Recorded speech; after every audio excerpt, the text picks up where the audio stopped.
Abi video da çek istersen.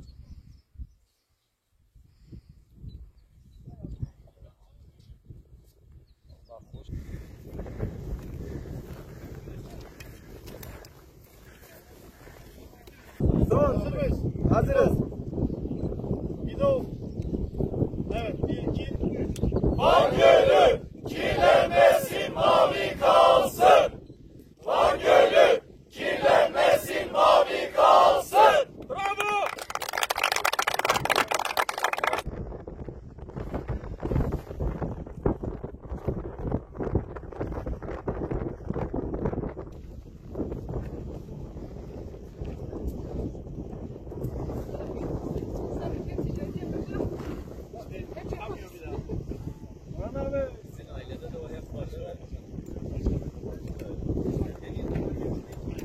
Şu anda biz 4058 Süphan zirvesindeyiz. Süphan Dağı'nın zirvesinde.